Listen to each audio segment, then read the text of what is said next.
A very warm good morning to respected manager sir, principal sir, teachers, parents and all my dear friends. This is me, Nurafsha Khan, daughter of Mr. Atikur Rahman Khan is here. I am from Sutrauli, district Sant Kabir Nagar and I am a student of class 10 standard.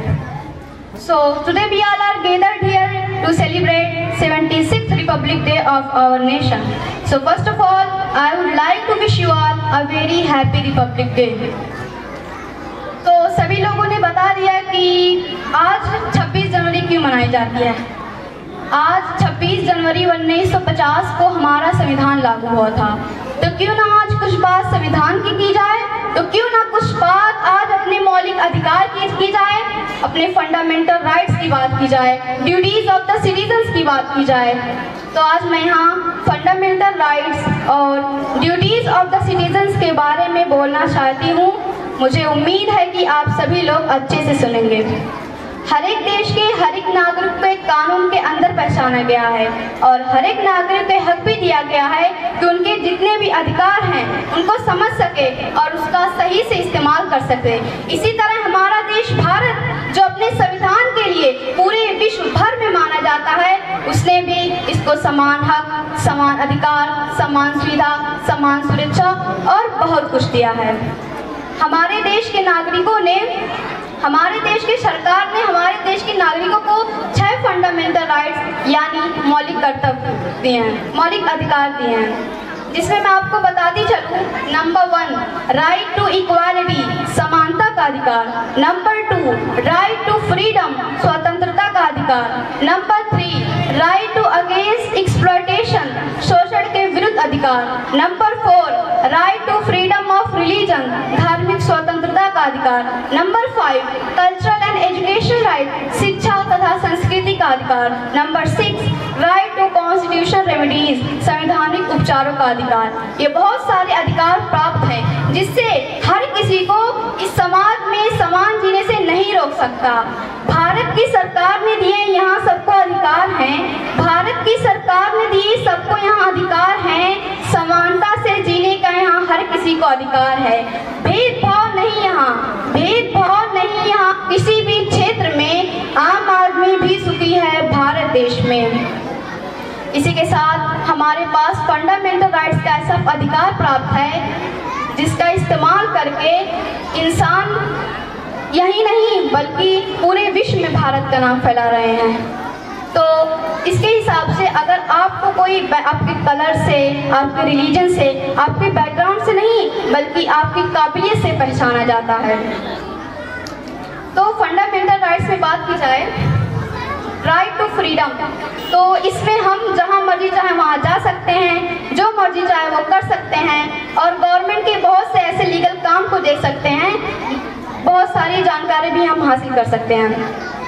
आपने सुना होगा कि पुराने time में बहुत भेदभाव किया जाता था और भेदभाव की चीज़ों को देखकर लोगों को काम किया जाता था, लेकिन ये दौर वो दौर नहीं रहा।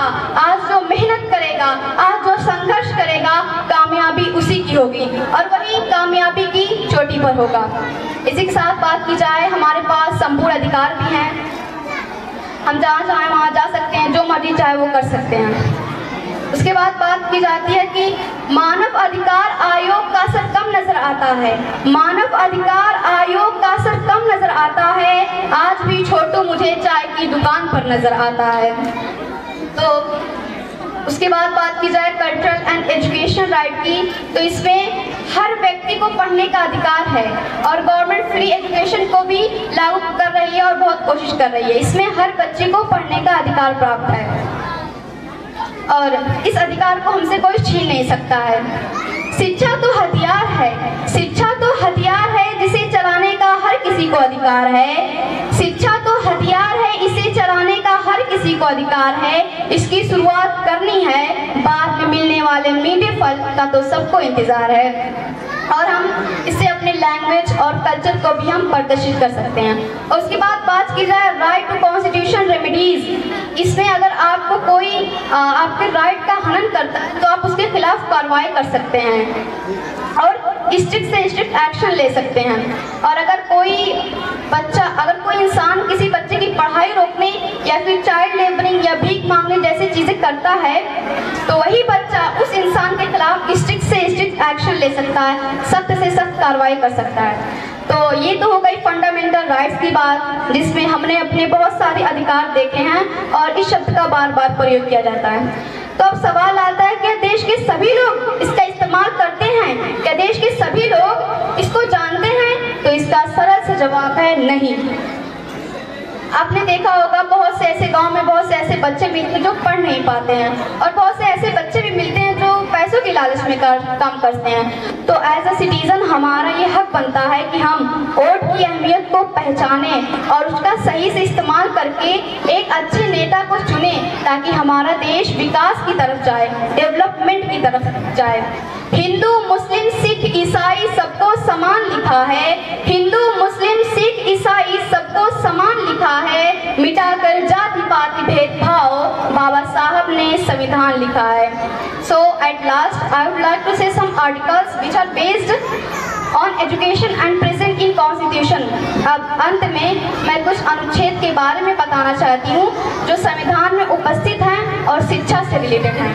आर्टिकल 15 अनुच्छेद 15 article 15 talk about right to education of women. अनुच्छेद 15 बात करता है महिलाओं की शिक्षा की, औरतों की पढ़ाई की बात करता है। उसके बाद आर्टिकल 21 अनुच्छेद 21 बात करता है राइट टू एजुकेशन, शिक्षा की बात करता है। उसी के साथ डॉक्टर भीमराव अम्बेडकर ने कहा था कि शिक्षा वह शेरनी का दूध है जो पिएगा वह दहाड़ेगा जरूर।